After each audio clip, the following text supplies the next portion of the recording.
성경 말씀 보시겠습니다. 성경 말씀은 시편 99편 1절 말씀부터 9절 말씀까지, 시편 99편 1절 말씀부터 9절 말씀까지 한 절씩 교독하여 봉독하시고 끝절은 함께 봉독하시기로 하겠습니다. 찾으셨으면 시편 99편 1절 말씀을 봉독해 드립니다. 여호와께서 다스리시니 만민이 떨 것이요, 여호와께서 그룹 사이에 자정하시니 땅이 흔들릴 것이로다.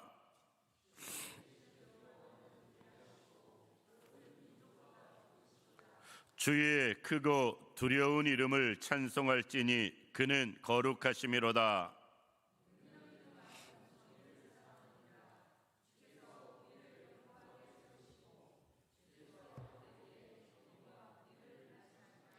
너희는 여호와 우리 하나님을 높여 그의 발등상 앞에서 경배할지어다. 그는 거룩하시도다.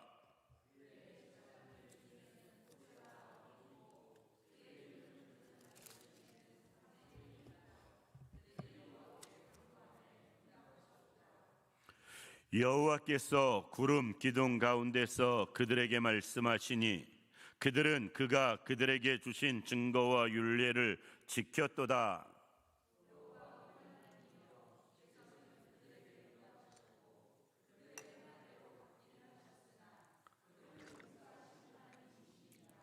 너희는 여호와 우리 하나님을 높이고 그 성산에서 예배할지어다. 여호와 우리 하나님은 거룩하심이로다. 아멘. 오늘 이 시간은 본문 말씀 통해서 우리가 믿는 하나님은 이라는 제목으로 말씀을 생각해 보기로 하겠습니다. 오늘 휴가 나온 청년이 있는데 식사하면서 이야기를 해보면서 느끼는 것 하나, 아이들은 듣기 싫어할지 몰라도 옛날과 많이 달라졌다, 변해졌다.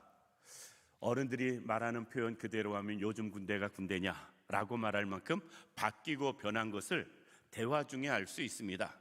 그런데 군대만 바뀌었느냐라고 묻는다면 아니거든요. 사회 모든 부분이 다 바뀌었습니다. 예전에 비해서. 안 바뀐 게 어디 있겠어요? 다 바뀌었지. 그 중에 하나가 교회도 참 안 바뀌는 집단이고 공동체인데 그래도 교회도 바뀌고 변한 것이 있습니다. 제가 중고등학교 때 또 청년 때, 그때는 부흥회가 아주 유행할 때고 기도원이 정말 왕성하게 활동하던 때입니다. 그때 부흥회를 가거나 기도원을 가면 자주 듣는 말 중에 하나가 무엇이냐면 강사 목사님들이 하시는 설교 내용 중에 꼭 이런 말씀을 할 때가 있습니다. 열심히 말해놓고 사람들이 어떤 질문을 하거나 어떤 의구심을 가지면 덮어놓고 믿으라고, 무조건 믿으라고. 무조건 믿으라는 말, 그리고 덮어놓고 믿으라는 말, 그 말씀을 아주 쉽게들 하셨습니다. 그런데 어린 혈기에 참 그 말이 이해되질 않았어요. 알고 믿어야지 왜 무조건 믿으라고 할까? 모르는 거 질문하면 가르쳐줄 생각은 안 하고 목사님이 하시는 말씀들은 무조건 그냥 덮어놓고 믿으라고 강요하던 시절이 있었습니다. 우리가 하나님의 말씀이라면 덮어놓고 믿고 무조건 믿어야 됩니다. 그런데 목사님 말씀은 하나님 말씀 성경이 아니거든요. 그러니까 확인해 볼 필요도 있다. 베레아 사람들이 잘한 게 그게 아니겠어요? 사도 바울이 설교를 했어도 그것이 하나님의 말씀인가 아닌가 날마다 상고해 보는 것. 베레아 사람들이 그것을 정말 잘했다라고 볼 수 있습니다. 설교와 성경은 달라요. 설교와 하나님의 말씀은 다릅니다. 하나님의 말씀도 이해가 안 되면, 또 그것이 깨달아지지 않으면 여러 가지 의문이 생기고 궁금증이 생기는데, 목사님 말씀을 무조건 믿으라고 하던 그 시대를 생각해 보면 요즘 그렇게 설교하고 강요했던 사람들 다 떠날 것 같습니다. 많이 바뀌고 변했다. 그런데 중요한 것은요, 알고 믿는 게 중요합니다. 예나 지금이나. 그리고 깨닫고 믿으면 더 좋습니다. 우리가 무조건 믿는 것은 겉으로는 무조건 믿을 때 아멘 한다 할지라도 속으로 의구심이 생기면 그 속에서는 반드시 의심이 자리 잡게 생기게 됩니다. 그러면 나중에 신앙의 균열이 가요. 하루아침에 신앙이 무너지는 모습도 볼 수가 있습니다. 따라서 알고 믿는 게 필요하다. 그런데 무엇을 알고 믿어야 할 것인가? 우리는 제일 먼저 하나님을 알고 믿을 필요가 있어요. 하나님을 제대로 알고 믿을 필요가 있다. 우리는 신앙생활을 너무 예수님으로부터 시작을 합니다. 그런데 신앙생활은 할 수만 있다면 하나님으로부터 시작하면 더 좋겠다. 하나님에 대해서 아는 것, 여기서부터 시작했으면 좋겠다라는 것입니다. 시편 99편은 누가 기록했는지 알 수 없습니다. 그럼에도 불구하고 그 말씀을 읽다 보면 이 시편 99편을 기록한 이 저자는 하나님에 대해서 너무나 다 잘 알고 있고 제대로 깨달았고 바로 아는 지식을 근거로 이 말씀을 하나님 앞에 고백하는 모습을 볼 수 있다라고 느낄 수 있습니다. 따라서 오늘 시편 99편을 통해서 하나님은 어떤 분인가 생각해 볼 수 있길 원하고요. 그리고 그 하나님 앞에 우리는 어떻게 살아야 할 것인가 본문을 통해서 몇 가지씩 생각해 보려고 합니다. 첫 번째, 하나님은 어떤 분이냐라고 묻는다면 첫 번째, 위대하신 분이십니다. 오늘 2절 말씀 보면 시온에 계시는 여호와는 위대하시고, 위대하다라는 이 말은요 특별히 뛰어나다라는 말이에요. 정말 다른 것과 비교할 수 없을 만큼 특별히 뛰어나다. 하나님은 우리와 비교할 수 있는 존재가 아니시다라는 것입니다. 특별하게 뛰어나신 분이 하나님이시다. 우리가 가장 쉽게 표현하는 것 중에 하나가 전지전능하신 하나님, 그것이 아마 위대하신 하나님의 다른 표현이 아닐까 싶습니다. 그 시대에, 이 시편이 기록된 그 시대에 이 시편을 기록한 저자는 깨달았어요. 하나님은 위대하신 하나님, 특별하게 뛰어나신 하나님, 전지전능하신 하나님을 깨달았다라는 것입니다. 굳이 창조주인 것 얘기하지 않고 굳이 말씀으로 모든 것 지으신 것 말하지 않아도 하나님이 위대하신 하나님이라는 고백 하나만 가지고도 하나님이 하나님 되심을 인정하게 되어지는 모습을 볼 수가 있다라는 것입니다. 우리는 하나님의 위대하심을 깨닫는 분들 되길 원하고요. 그리고 그 위대하심을 삶에서 경험할 수 있는 분들이 되길 원하고요. 그로 인해서 하나님을 이야기할 때 위대하신 하나님을 믿을 수 있는 우리들 되기를 원합니다. 우리는 부족하고 연약해도 내가 믿는 하나님은 위대하신 하나님이에요. 우리는 여러 가지 부족하고 허물이 많다 할지라도 하나님은 위대하신 하나님이시다. 그래서 내 문제를 주 앞에 내어놓을 수 있는 이유도, 내가 믿고 의지할 수 있는 이유도 여기에 있는 것입니다. 하나님은 위대하신 하나님이시기 때문에 그렇습니다. 두 번째, 하나님은 어떤 하나님이신가? 하나님은 기도에 응답하시는 하나님이세요. 오늘 본문 말씀 보면 이렇게 말씀합니다. 6절 말씀 보면 그의 제사장들 중에는 모세와 아론이 있고 그의 이름을 부르는 자들 중에는 사무엘이 있다. 그들이 여호와께 간구함에 응답하셨다라고 말씀하고 있습니다. 하나님은 어떤 하나님이냐? 간구함에 응답하시는 하나님이에요. 우리가 늘 기도하는 게 늘 헛것처럼 느껴질 때가 있어요. 왜? 응답이 보이질 않거든요. 내가 기도하는 것에 역사가 없는 것처럼 느껴집니다. 이것은 이렇게 설명드리고 싶습니다. 나무에 늘 물을 줍니다. 강단에 있는 나무는 제가 물 주는 당번이에요. 제가 줍니다. 제가 물 주는데 일주일에 한 번 정도씩, 그리고 겨울에는 한 열흘에 한 번씩 줍니다. 그리고 한여름에는 일주일에 2번씩 줍니다. 계절에 따라서 다르게 물을 줍니다. 그런데 물을 준다고 더 피는 것 같지도 않고, 저는 정말 나름대로 열심히 적으로 꾸준히 주는데 특별한 변화가 없어요. 특별한 변화가 없습니다. 우리가 아침 저녁으로 기도하고 날마다 기도하고 기도회 때 기도하고 기도하는데 삶의 변화가 없는 것처럼 느껴질 때가 있어요. 그런데 언젠가 이렇게 보면 새싹이 나는 게 보일 때 있고 새잎이 나오는 것을 볼 때가 있고, 그리고 그냥 포기하고 늘 물만 주다 살다 보면 언젠가 보면 또 나무가 풍성해진 걸 보게 됩니다.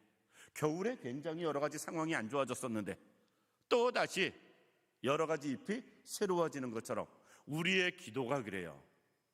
기도드리는 그때에는 응답이 없는 것 같아서 답답하고 무의미한 것 같고 하나만화인 것처럼 느껴지는데, 시간이 한참 지나고 보면 그때 그렇게 힘들게 기도했던 제목들이 다 이루어진 모습을 볼 수 있고요, 해결된 모습을 볼 수 있고요, 풀려진 은혜도 볼 수가 있습니다. 왜? 하나님은 우리의 기도에 응답하시는 하나님이시기 때문에 그렇습니다. 눈으로 티나지 않는다 할지라도 하나님은 그 시간에도 역사하시는 하나님이세요. 우리가 믿는 하나님은 우리의 기도에 응답하시는 참 좋으신 하나님이시다라는 것입니다. 세 번째 하나님은 어떤 분이냐? 하나님은 우리에게 말씀하시는 하나님이십니다. 많은 사람들이 이야기합니다. 하나님, 나에게 한 번만 더 말씀하옵소서. 내가 주의 뜻을 깨달을 수 있도록, 주님이 원하시는 일을 내가 발견할 수 있도록 하나님 한 번만 나에게 더 말씀하옵소서라는 기도 제목으로 기도하는 분들을 간혹 보게 됩니다. 그런데 하나님은요, 우리에게 말씀 안 하시는 적이 없어요. 하나님은 우리에게 말씀 안 하시는 적이 없습니다. 환경을 통해서 말씀하시고, 사람을 통해서 말씀하시고, 여러 가지 사건 사고를 통해서 말씀하시고, 그리고 설교를 통해서, 성경을 통해서 다양하게 말씀을 하십니다. 그런데 문제는 우리가 그것을 듣질 못해요. 저는 경우에 따라서 옆에서 하나님이 하시는 말씀을 들을 때가 있어요. 오히려 하나님께서는 저분을 통해서 이렇게 계속 말씀하시는데 왜 저분은 듣지 못할까? 깨닫지 못할까? 저는 그것을 느낄 때가 오히려 많이 있습니다. 지금 이 시간에도 하나님은 계속 우리에게 말씀하시는 하나님이세요. 오늘 본 말씀 7절 보면 이렇게 말씀하시거든요. 여호와께서 구름 기둥 가운데서 그들에게 말씀하시니. 구름 기둥 가운데서 말씀하셨다라는 것은 광야 40년 동안 구름 기둥이 한 번도 떠난 적이 없거든요. 그 말은 반대로 40년 동안 하나님은 변함없이 한결같이 이스라엘 백성들에게 말씀하시는 하나님이었다라는 것입니다. 여러 가지 환경과 형편과 처지를 통해서, 일들을 통해, 사람을 통해, 그리고 말씀을 통해 하나님은 다양하게 이 시간에도 우리에게 말씀하시는 하나님이십니다.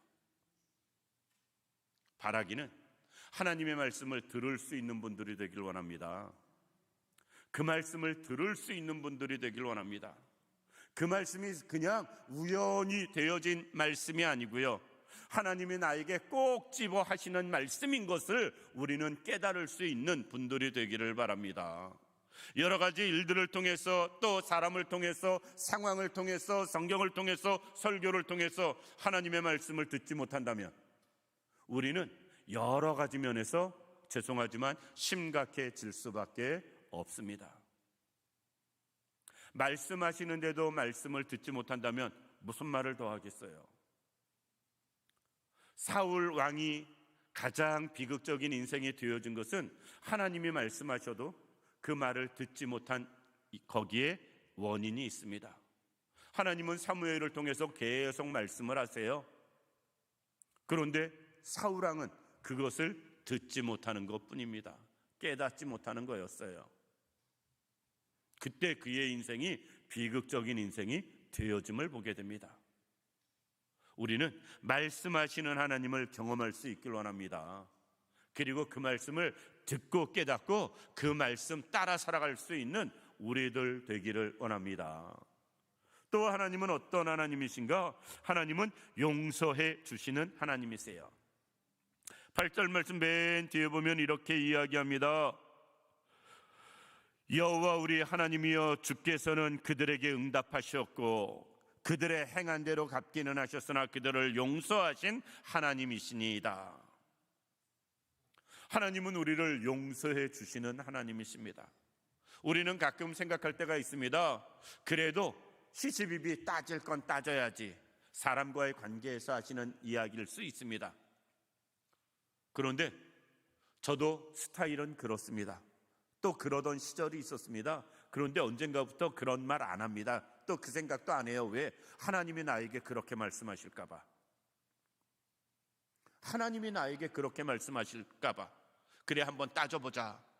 네 행한 것, 하나님이 나에게 베푼 것, 그래 한번 따져보자 그러실까 봐. 사람 앞에서도 저는 그 생각이 든 다음부터 그래 한번 시시비비 따져보자라는 생각 안 하고 삽니다.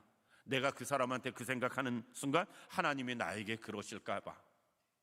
하나님은 우리에게 시시비비를 따지시는 하나님이 아니시라 우리에게 용서해 주시는 하나님이세요. 만약에 하나님이 우리에게 시시비비를 따지는 하나님이시라면 하나님 앞에 설 사람이 누가 있겠어요? 아무도 하나님 앞에 설 수 있는 사람은 없을 것 같습니다. 하나님은 예나 지금이나 한결같이 용서해 주시는 하나님이세요. 아담이 하와가 하나님 말씀에 불순종해서 범죄하였고 그들이 죄를 져서 하나님을 피해서 숨었을 때에도 찾아오시는 하나님이셨고요, 가죽옷을 입혀서 부끄러움을 가려주는 하나님이셨고요, 그들에게 문제가 되지 아니하도록 하나님께서는 에덴 동산에서 내보내시고 그리고 생명나무 지키는 그 길을 막으시는 하나님이셨어요.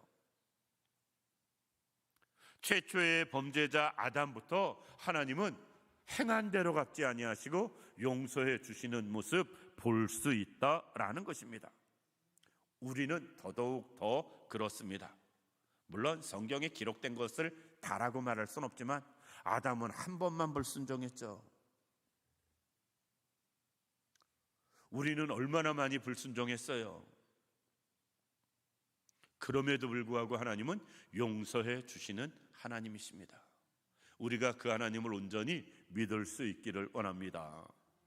그리고 하나님은 어떤 하나님이신가? 하나님은 거룩하신 하나님이십니다. 오늘 본문 말씀 3절 말씀 맨 뒤에 보면 그는 거룩하시다라고 말씀하고 있고요, 5절 말씀 맨 뒤에도 그는 거룩하시도다 말씀하고 있고요, 9절 말씀 맨 뒤에 보면 하나님은 거룩하심이로다라고 말씀하고 있습니다. 우리와 차원이 다르게 거룩하신 하나님이십니다. 이 자리에 있는 우리 모든 성도님들, 하나님은 거룩하신 하나님임을 꼭 기억하는 우리들 되기를 원합니다. 우리가 하나님에 대해서 위대하신 하나님, 왕되시는 좋으신 하나님인데 기도에 응답하시고 말씀하시고 용서하시고 거룩하신 하나님을 알고 믿는다면 얼마나 그 하나님을 제대로 믿을 수 있을까? 그러면 그 하나님 앞에서 우리는 어떻게 살아야 할 것인가 하는 것입니다. 우리는 그 하나님 앞에서 우리의 살아야 할 삶의 모습은 5절 말씀 보면 그를 경배하며 살아야 돼요. 7절 말씀 보면 말씀에 순종하며 살아야 됩니다. 9절 말씀 보면 그 앞에 예배하며 살아야 됩니다. 우리가 정말 하나님을 바로 알고 이렇게 바로 살아갈 수 있도록 하나님을 높이고 하나님 말씀에 순종하고 하나님 앞에 온전한 예배를 드리며 살아갈 수 있는 우리들 되길 원합니다. 그럴 때 바로 알고 바로 믿는 자의 삶을 살아가는 것입니다.